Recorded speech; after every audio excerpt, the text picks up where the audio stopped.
partie du contrôle de gestion, comme on l'a dit, la place du contrôleur de gestion dans une entreprise et les compétences techniques d'un contrôleur de gestion. Ce sont les compétences qu'un contrôleur doit avoir, techniques. D'accord? Très bien. Donc, c'est ce qu'on va voir. Alors,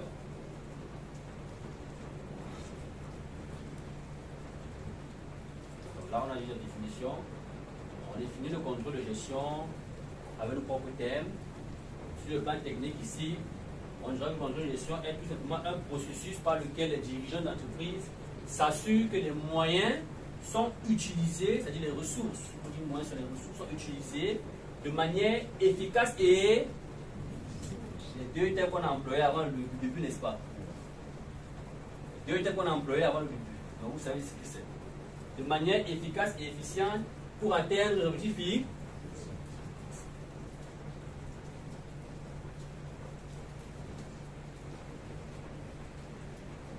Si vous n'avez pas cette notion-là, je dois me fixer les objectifs. Ça peut être une autre vie actuelle. Vous devez avoir des objectifs à long terme, à court terme, moyen terme.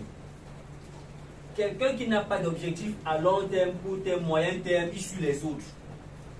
Parce que les autres, eux, ont cela. Lui, il suit les autres. Il vit du jour au jour. Il ne sait même pas où il va. Donc, vous devriez avoir des objectifs. Vous devriez avoir des plans d'action. Vous pouvez avoir un objectif à long terme d'ici 5 ans.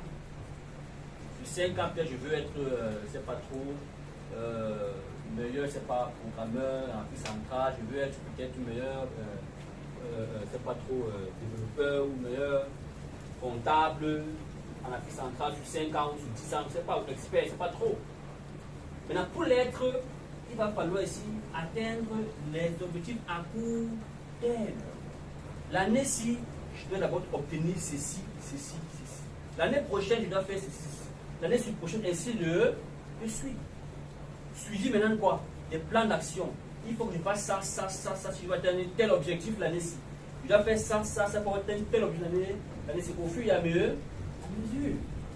Et maintenant, il me faut donc quoi, les ressources. La preuve année, aujourd'hui, j'avais un objectif à atteindre, c'est de pouvoir bien comprendre cette thématique-là, qui est le contrôle de gestion au service d'appartement d'entreprise. Là, vous devez dépenser en termes de transport pour venir à ce séminaire. Voici une ressource que vous devez utiliser pour pouvoir atteindre vos objectifs. Alors, vous devrez vous fixer des objectifs à long ou moyen terme, des plans d'action, des timing. Vous devez avoir des ressources par rapport à ces différents plans. Là, c'est avoir une chose. Là, maintenant, on parle de la casquette d'un contrôleur de gestion. J'aime souvent le dire. Il y a comptable et comptable. Il y a contrôleur et contrôleur. Il y a commerçant et commerçant. Pour dire, il y a des gens qui ne s'amusent pas avec l'éthique, qui ne s'amusent pas avec le travail. Ils aiment le travail bien fait. Et quand le travail est mal fait, ils sont mal à l'aise. Il y en a qui travaillent parce qu'ils veulent leur argent. Comme je travaille là de mon argent. Vous voyez un peu. Donc il y a une différence entre comptable, comptable, entre comptable, comptable. Maintenant, quel est le rôle du contrôle de gestion? Quel est son rôle? Qu'est-ce qu'il joue dans l'entreprise? Il donne un commentateur. Ça veut dire quoi? Faire parler les chiffres. Un contrôleur doit aimer les chiffres. Vous-même, vous devez aimer les chiffres. Vous n'êtes pas obligé d'être contrôleur pour aimer les chiffres. Si vous avez l'objectif à terre, vous devez aimer les chiffres. Tout se fait avec les chiffres. Tout se fait avec les chiffres. Si vous voulez analyser votre performance, il vous faut des chiffres, des données. C'est pourquoi il y a des entreprises qui ne plaisantent pas avec les données.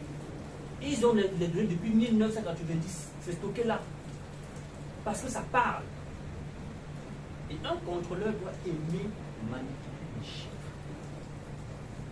J'ai réalisé aujourd'hui ceci. Demain, je vais réaliser, c'est une prévision. Demain, je dois réaliser ceci. Demain arrive, je suis sur le terrain, je réalise par rapport à ce que j'ai prévu. Quelle est la différence? Qu'est-ce qui m'a empêché de pouvoir atteindre cet objectif-là? Quel est le problème? Est-ce que vous comprenez? Je cherche la cause. Grâce à quoi? Grâce aux chiffres. Donc, un contrôleur ici doit faire parler les chiffres. Dire pourquoi la performance d'aujourd'hui n'a pas été réalisée par rapport à ce qu'on a prévu. Système d'information de gestion. Je vais prendre un cas très simple. Je suis un contrôleur de gestion. J'arrive dans une entreprise. La première chose qui doit me frapper à l'œil, comment l'information véhiculée. Vous n'êtes pas aussi obligé d'être contrôleur de gestion pour pouvoir connaître ça. Vous pouvez être comptable, je ne sais pas trop. Vous pouvez être futur, je ne sais pas trop. Quand vous commencez déjà dans votre fonction, ça peut être un programmeur, ça peut être n'importe quoi, vous devriez d'abord connaître comment l'information circule. Très important. C'est très important. Connaître comment l'information circule. Quand le client arrive, qu'est-ce qu'il fait? Quand il finit de faire ceci, qu'est-ce qu'on fait ensuite? Qu'est-ce qu'on fait? C'est vrai que les études peuvent nous permettre de connaître comment l'information a été bien préparée et doit être respectée. Okay? C'est aussi un élément très efficace pour connaître le circuit d'information. Mais vous devez déjà connaître ça. Comment l'information. C'est à partir de là maintenant que le contrôleur réalise qu'il y a des problèmes en termes de pilotage. Par exemple, il n'y a pas sage. Pour pouvoir passer le fichier comptable, on le fait sur Excel. Il n'y a pas peut-être des outils comme Excel pour pouvoir traiter les données. Il n'y a pas d'outils peut-être comme, je ne sais pas trop, PowerPoint pour les rapports. Il n'y a rien de tout ça. On travaille comme ça, là. On travaille comme ça. Le comptable, quand il reçoit une facture, il renseigne la facture de la comptabilité le jour, là, le temps. Vous voyez que ça devient un peu... Voilà. Et l'information à la fin ne sera pas fiable. Parce que le contrôleur utilise les données du comptable pour traiter et rendre compte au directeur. Si le comptable renseigne les écritures comme il veut, le contrôleur va récupérer les données de la comptabilité et rendre compte au directeur. Si le comptable a enregistré 10 millions, lui n'a fait 5 millions, il arrive devant le comité, tu vois qu'on a fait 5 millions, le comptable est assis là-bas, il cache la face. Vous voyez un peu? Donc le contrôle doit vérifier, doit se rassurer, effectivement, si les procédures là soient respectées. Et il y a des entreprises qui ne blaguent pas avec ça. La procédure là, ils ne blaguent pas avec. Quand un client arrive, on doit tuer le client avec un sourire, on doit l'enregistrer, on doit. Et quand le comptable arrive, il voit tout cela, il est sûr que s'il prend l'information, il transfère à la direction, il est sûr que c'est une vraie information. Donc, le système d'information, c'est l'un de ces outils phares qui doit maîtriser le système d'information de l'entreprise et se rassurer que dans chaque pas, il n'y a pas un défaut. Dans chaque service, département. D'accord? Bien. Maintenant, on va évoluer avec les outils. On a parlé du système d'information comme l'un des outils du contrôle de gestion. Alors, quels sont les outils qu'un contrôleur de gestion utilise dans l'entreprise? J'ai dit, quand vous fixez l'objectif à long terme et vous définissez des plans d'action de ressources, vous avez une stratégie. On a la stratégie. Ensuite, on a le système budgétaire. On appelle du budget. On a les tableaux de bord. Tableau de bord. Système de reporting. La comptabilité analytique. Les indicateurs de performance. Juste après ceci. ne vais pas lire ce qu'il y a là, mais je vous ai expliqué en fait précédemment l'objectif de chaque élément. En ce qui concerne le tableau de bord,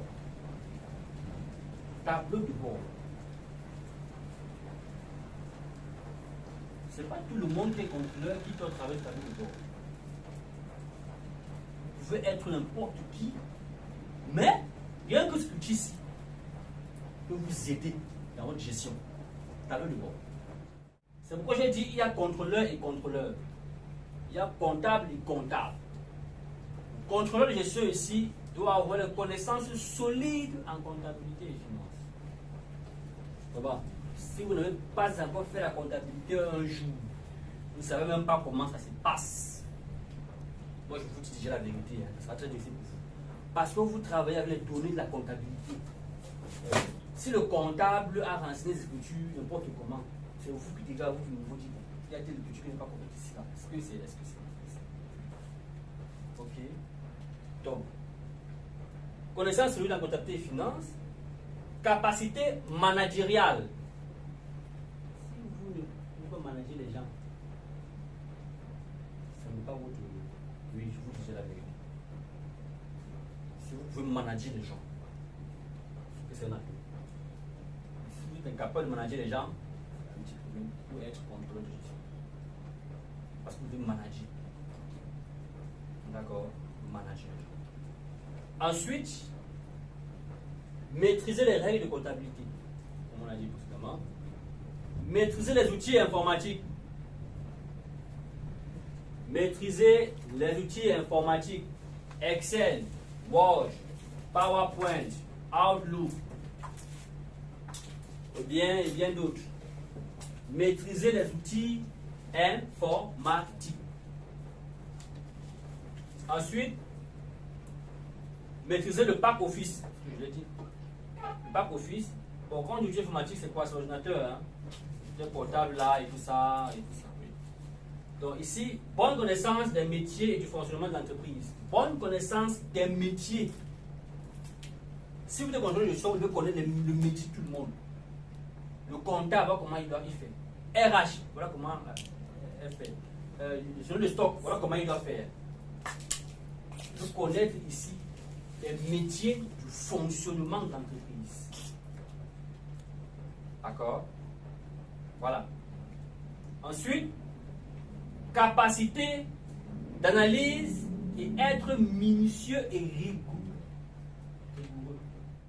La mise en place du tableau de bord.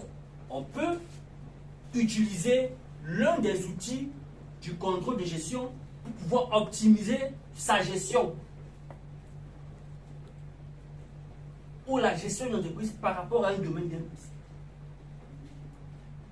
Donc là, on a un tableau de bord des ventes sur Excel. Et vous voyez qu'ici, on ne parle que des chiffres. Et c'est fait sur Excel. Et si un contrôleur ne maîtrise pas ça, il y a un problème. Et vous n'êtes pas, je le dis encore, obligé d'être un contrôleur pour que ceci soit faisable dans ce que vous faites à l'intérieur. Il y en a avec Excel qui font des choses extraordinaires. Rien qu'avec Excel,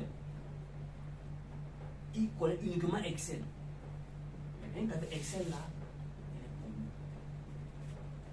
Parce qu'il est capable ici de rendre compte. Il rend compte comment? À travers ceci.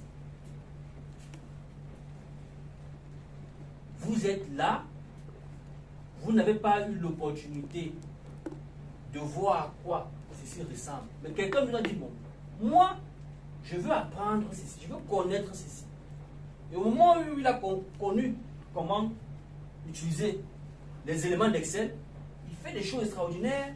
Un an plus tard, vous vous rendez compte que c'est toujours la même personne que j'ai connue hier. Mais non, il n'est plus la même personne. Parce que lui, déjà, il est capable de marcher avec le directeur, côte à côte. Le boss, lui, il veut maîtriser ça et tout. Non, c'est le casse-tête là. Lui, il veut. Mon de vente, c'est combien? Vendu, c'est combien? Ça, c'est ce que lui, il veut voir. Il ne veut pas connaître comment on a fait pour avoir ça. Mais si toi, tu t'es battu pour lui donner un truc de ce genre, il ne va plus jamais se séparer de moi. Il ne va plus jamais se